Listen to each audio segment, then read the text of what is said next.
Igualatorio Cantabria, más cerca que nunca. Esentia, nueva póliza de atención esencial, desde 22 euros sin copagos. 942-229-600.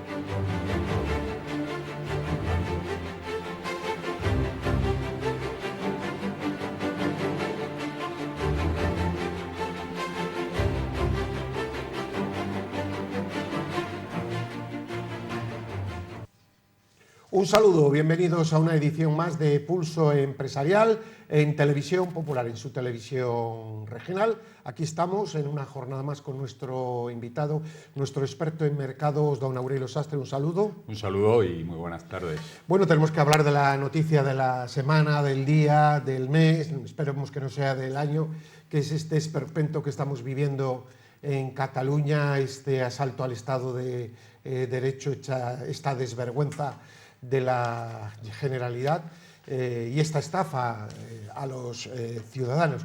Y a propósito de esto, pues sería conveniente hablar de las balanzas fiscales, de las mentiras que se repiten diariamente al pueblo de Cataluña.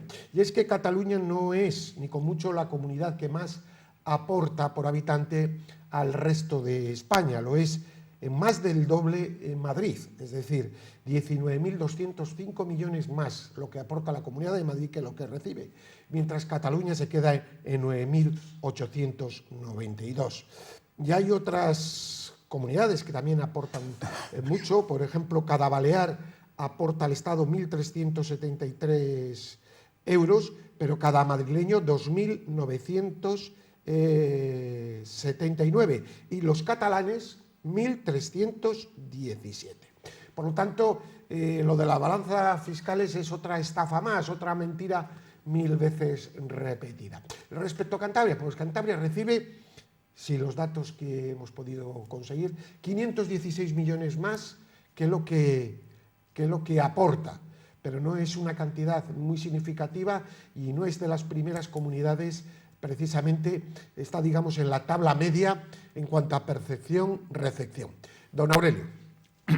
Bueno, efectivamente, esto yo creo que es un mantra que vienen repitiendo permanentemente los separatistas, los nacionalistas, de que España nos roba, y eso no es cierto. Si usted hace un balance global de lo que da y lo que percibe, evidentemente ha recibido históricamente, tradicionalmente, mucho más. Las inversiones en Cataluña han sido siempre han sido una región mimada, han sido enormes, y luego ya no digamos la solidaridad de toda España también con la empresa catalana. La empresa catalana se ha caracterizado, o Cataluña, por una industria, en fin, fuerte, potente, y lógicamente España ha sido el consumidor número uno. Por tanto, por todos los lados han recibido las aportaciones directas de los fondos del Estado, y están recibiendo también, pues yo diría que la solidaridad directa de todos los españoles. Por tanto, yo creo que Cataluña nunca podría haber alcanzado el desarrollo que ha alcanzado, ni la situación que actualmente vivimos, si no fuera porque España la ayuda. Hay una cuestión, porque el resto de España, porque claro, ellos han manipulado el lenguaje. Hablan Cataluña y España, y entonces ya están consiguiendo. Yo hablo España y hablo Cataluña está dentro. Sí, lo entiendo, pero es que ellos precisamente con esa utilización del lenguaje, esa torticera.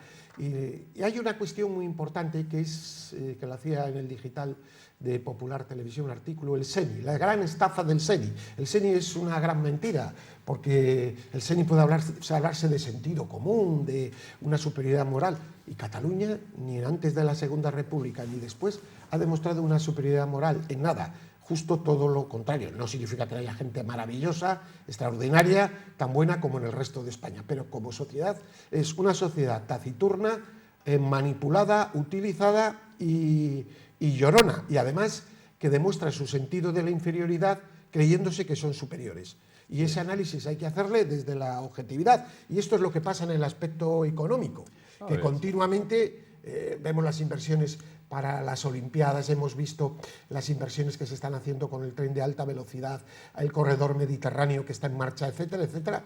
Y digamos, bueno, incluso en su día la instalación de grandes compañías, en momentos de del propio gobierno de Franco, con la instalación de SEAT en Martorell, etcétera, etcétera. Es decir, es todo un mantra de mentiras muy unidas, muy repetidas, y con una dejación por parte del Estado brutal, dejando a los medios de comunicación, dejando que la enseñanza se utilizara como medio de colonización, en definitiva, con una serie de causas, pero todo basado en una cuestión, la mentira.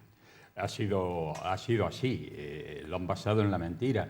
Los apoyos, ya digo, como acaba de decir usted, de España, del resto de España, a Cataluña han sido permanentes. Cuando verdaderamente Cataluña ha empezado a deteriorarse, ha sido en el momento en que los separatistas han ido adquiriendo fuerza, donde han dedicado la mayor parte, o una parte importantísima de todos esos apoyos, de todos esos recursos, lo han dedicado pues a fomentar el separatismo, en la educación pues a fomentar esa idea contra el resto de España, que es la base de toda la educación en Cataluña. Es cuando han empezado a padecer pues todo este gran deterioro en todos los aspectos, en lo económico, en lo social. Si usted ve hoy cómo administran la educación, donde se encuentra con barracones... Sí, sí, que es uno de los sitios que más barracones hay. Más barracones hay, vamos, lo conozco. ¿Cómo tiene la sanidad? Y además incluso con dificultades, cuando les conceden una plaza en un barracón un poco próximo a su zona, bueno, es como si les hubiera tocado la lotería. Sí, sí. O sea que lo de Cataluña, la actuación del separatismo, de estos gobiernos ineptos, corruptos que han llegado... Corruptos hasta la médula. Hasta la médula, pues ahí está llevando al desastre a Cataluña. Hablaba usted del SENI catalán. Digo que el representante fundamental de ese señorío de que hablábamos catalán en ese momento era, o hasta hace un poco de tiempo, era Pujol. Y fíjese dónde está, ¿no?, el máximo representante de la corrupción. De manera que no se da tal cosa. Y lo de que España nos roba, pues creo que es algo que ya nadie puede aceptar ni creerse. Bueno, y lo que me llama también la atención es el silencio de algunos bancos catalanes con sede en Cataluña, que están callados, aunque tienen preparada su estrategia para marcharse a Madrid. A mí me parece que detrás de esto hay un engaño. Aquí la comunidad catalana, los representantes de este señor Puigdemont, etcétera, esta banda de irresponsables, quiere llevar al Estado a una situación para luego levantar la bandera blanca y decir un acuerdo in extremis. Un acuerdo tan beneficioso que sea como una especie de Estado libre asociado, para poder seguir estando dentro de la Unión Europea y seguir exportando al resto de España y teniendo pasaporte español. Esa es la gran trampa, porque la otra no tiene salida. Lo otro no tiene salida. Entonces yo creo que van a seguir forzando la situación y ya lo verán ustedes. Esto tiene trampa, porque pueden ser tontos, pueden ser mentirosos, pueden ser lo que quieran ustedes, trileros, pueden serlo. Ahí lo dejo, ustedes lo califican. Pero tontos en un nivel tan máximo, no. Entonces esto tiene que tener un final, porque el final de ellos en la cárcel no lo veo. No lo veo porque en la cárcel a los 15 días se han olvidado de ellos. A los 15 días se han olvidado de ellos. A mí me parece que esto tiene truco, no sé, pero no sé lo que piensa usted. Sí, ellos están en una carrera desenfrenada hacia esa idea que tienen, porque ya han hecho de eso, yo creo que han hecho algo vital. Su único proyecto en este momento es la independencia. Por tanto, ellos seguirán hacia adelante utilizando también el miedo, la debilidad, el miedo a actuar de un gobierno nacional que creo que no debería haberlos dejado llegar tan lejos. Deberían haber actuado antes, porque cuanto más antes de que las metástasis se vayan extendiendo como está sucediendo. Pero al final la maquinaria del Estado puede con ellos. Hoy enfrentarse un grupo, y más un grupo con tan poca talla política y personal como son los que están llevando a cabo este movimiento, no tienen ninguna posibilidad. Se estrellarán, serán arrollados por la maquinaria del Estado antes o después, pero no hay ninguna posibilidad. Usted imagínese, pues eso, una autonomía enfrentada al Estado. Pues no tiene nada que hacer. Acabarán en la cárcel, las leyes, no sé en la cárcel, pero al menos sí que serán excluidos totalmente de la política, tendrán sanciones, es un desafío al Estado de Derecho que es inadmisible y yo le diría que en esto va a influir mucho y de ahí el cambio radical que hoy se ha dado también en la oposición, que se han puesto a disposición totalmente del Gobierno, es que han visto muy cabreado al pueblo español. Bien. Han visto cabreado a la gente y saben que tienen que actuar en una línea correcta.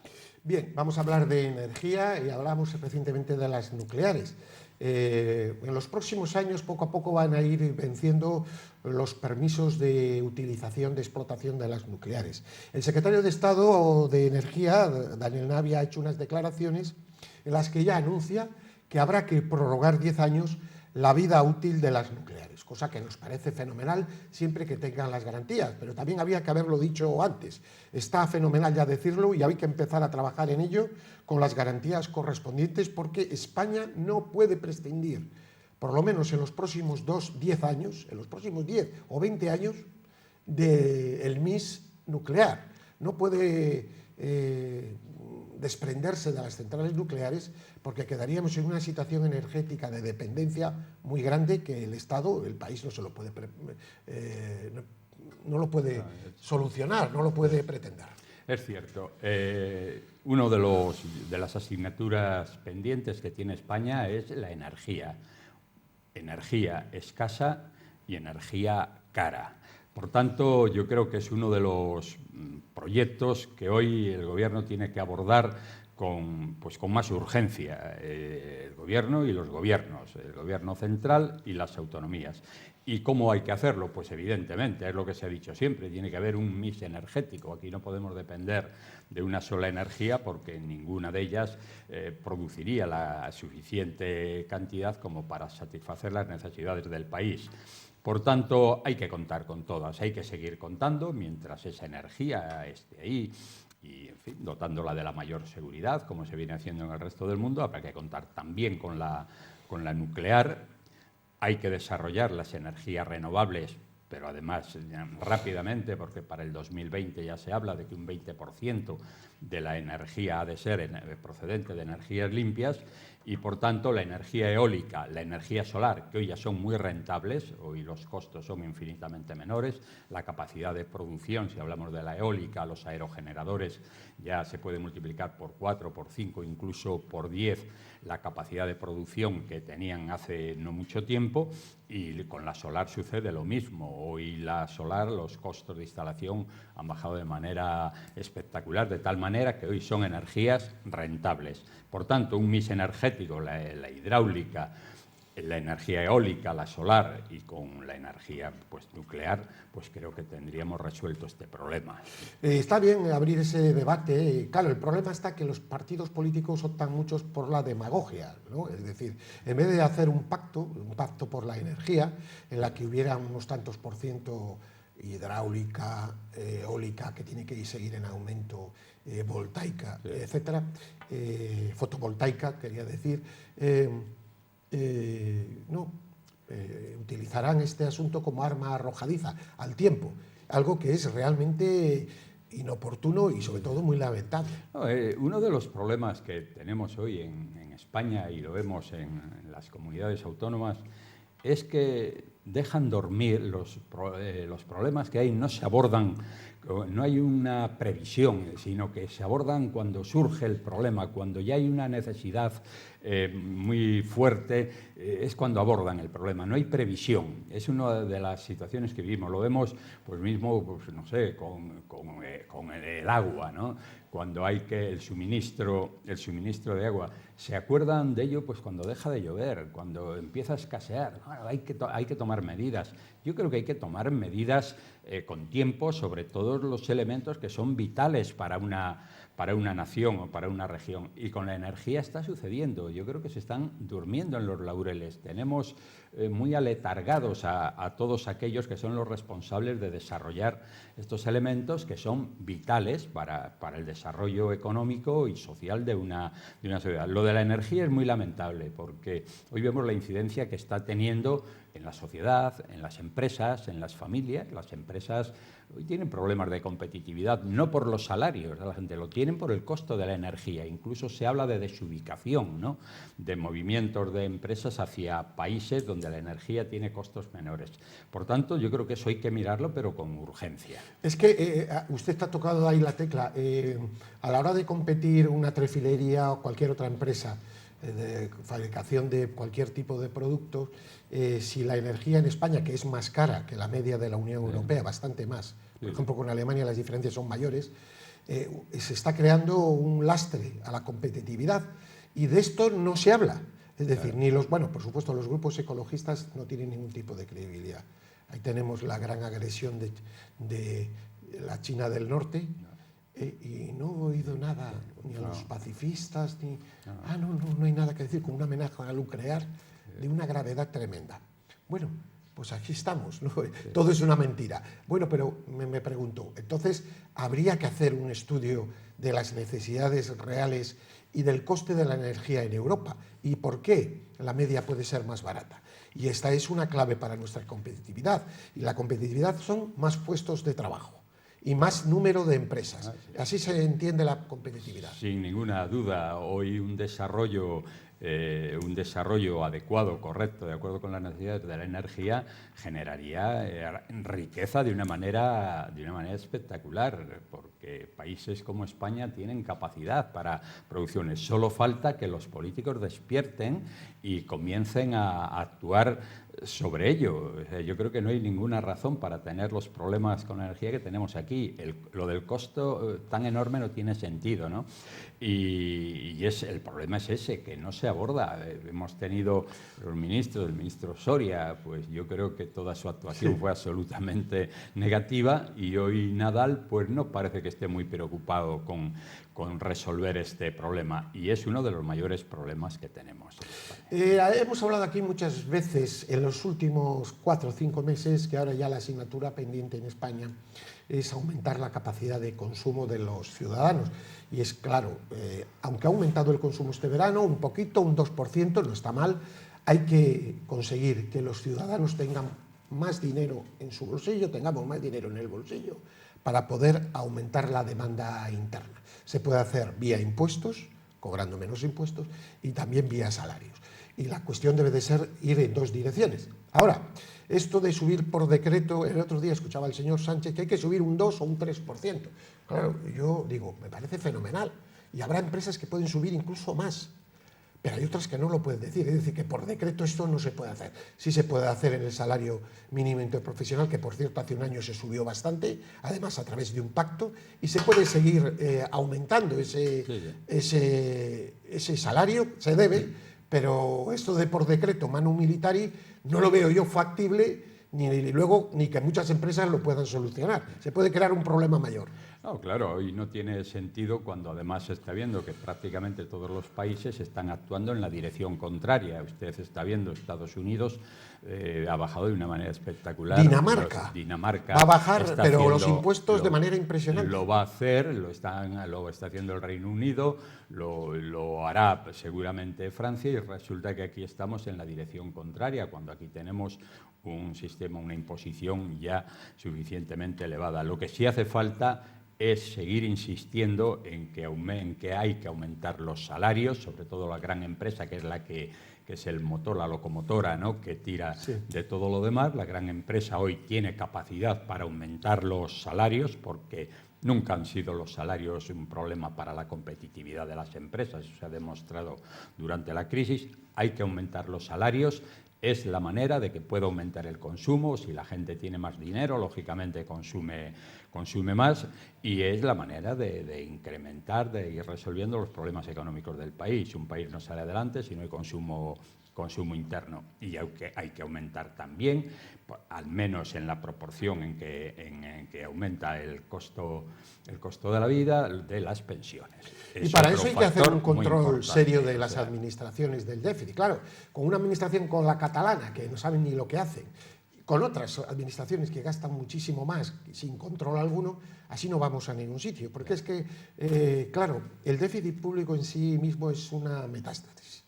Tiene que haber algo de déficit público, yo creo, pero tiene que ser controlado, porque no podemos seguir en eternum a través de un aumento del déficit público. Y claro, no se quiere hablar de este asunto, pero este asunto hay que abordarle. Y hay que abordarle cuanto antes. Incluso el propio gobierno lo tiene ahí tapado. Aunque últimamente en una intervención el señor Rajoy ya ha puesto su alarma de que hay que controlar el déficit público. Claro, controlando el déficit público se pueden hacer muchas más cosas y bajo un control. De la otra manera no.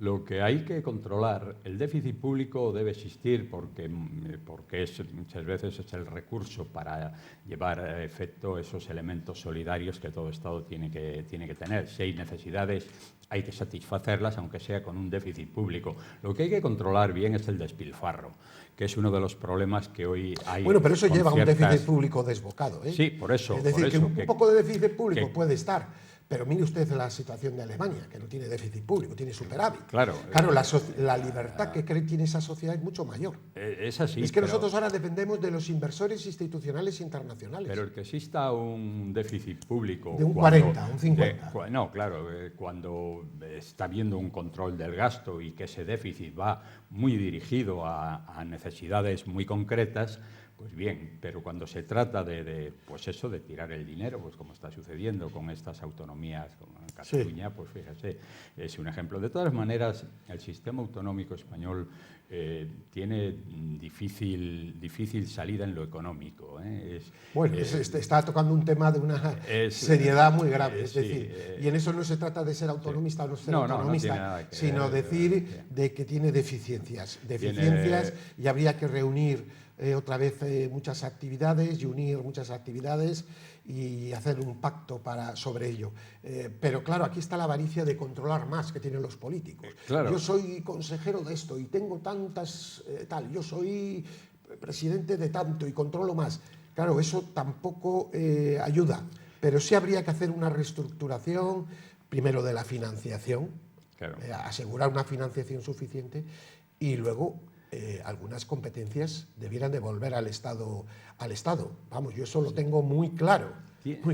Sí, tiene que haber unas relaciones, yo diría, correctas entre autonomía, Estado, autonomía, en la doble dirección. Es decir, no discriminar autonomías, aquellas autonomías que hay que darlas lo que hay que darlas, lo que se acuerde, no tiene por qué haber esa discriminación, esas diferencias primero, enormes el entre sistema autonomías. Foral, que es un auténtico, claro, no debiera de existir. No, eso es así, ¿no? Unas tanto y otras tampoco, donde ni siquiera se cumplen aquellos pactos y aquellos compromisos firmados que hay, como está pasando un poco ahora en Cantabria. Se acuerdan unas aportaciones que luego no llegan. Por un lado esto, pero luego también tiene que haber, yo diría, pues una correspondencia por parte de la autonomía con los proyectos del Estado.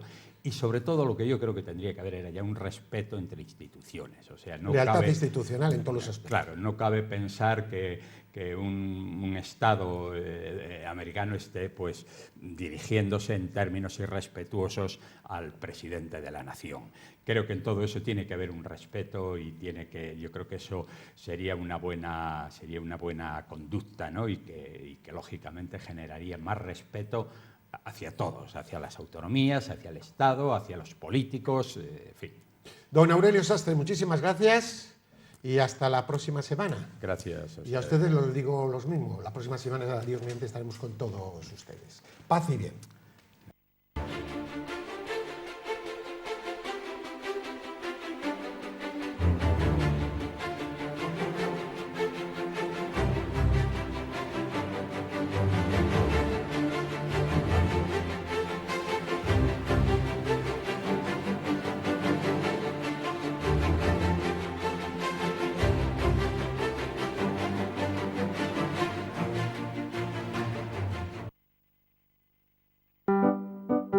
Igualatorio Cantabria, más cerca que nunca. Esentia, nueva póliza de atención esencial, desde 22 euros sin copagos. 942 229 600.